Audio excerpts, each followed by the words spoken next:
tunda sun riga sun samu kayan uku cikin biyar balle ma na biyar din gatarar. Abinda za mu faɗi game da wannan yunkuri na juyin mulki shine abin asha ne, mai da ƙasar Nijar baya ne. Wannan yunkuri da suka ya nuna ba su da kishin Nijar, ba su da tausayin talakawan Nijar, ba su da wata niyya ta alheri, saboda ƙasarmu tana cikin hali na demokradiyya, kuma ana ta ayyuka na cigaba na gyara ƙasa, na gina ƙasa, na taimaka mu talakawa. Suka zo zama guda suna son su mai da hannun agogo baya.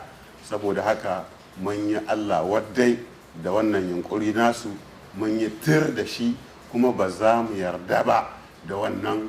Za mu shiga gwagwarmaya da su da yarda Ubangiji Allah, saboda ƙasar Nijar, 'yan Nijar su ba su saba da su yarda ba da a zo a yi masu mulkin kama karya, suna ji suna gani ba su ce komi ba. Amma kana maganar yunkurin juyin mulki, alhali su suna cewa sun tabbatar da juyin mulkin ya tabbata, tunda shugaban kasa ma yana a hannunsu. Shugaban kasa yana a hannunsu, amma iko ba a hannunsu. Duk cikin ƙasar nan ko ina an yi tir, an yi Allah wadai da abin da suke, kuma mutane suna nan suna ta zanga-zanga don ganin an nuna musu ba a yarda da su ba, ba a amince da su ba, kuma ba za a yarda da su ba. Saboda haka su ne suka ce sun karɓe mulki, amma ba su karɓi mulki ba, ba ta ƙare ba. Me kake nufi da bata ƙare ba, ganin cewa tuni dai suka yi wannan sanarwa cewa ta tabbata? Saboda al'umman mu ta Nijar za ta tashi tsayin daka, ta yi gwagwarmaya da waɗannan su waɗanda suna tsoron 'yan ta'adda, amma sun zo su gwada ma 'yan Nijar bindiga.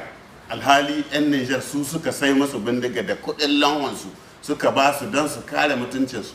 Sun kasa kare mutuncin 'yan Nijar, shine suke zo yanzu su zo su yi unhwani da bindigar da 'yan Nijar suka sai masu don kuma su wulakanci 'yan Nijar. To amma Rabi Lawanza cewa idan ku nemi shiga kafar wando guda da waɗannan sojoji, ba ku ga zai iya zame muku tarnaki? Ai ba yau aka fara ba. In an tuna baya ma an yi hakan. Mutane sojoji sun tashi sun karɓi mulki, kuma mun yi gwagwarmaya da su, ba so ɗaya ba, ba so biyu ba. Saboda haka mun saba ne da gwagwarmaya, kuma yin ta zamu.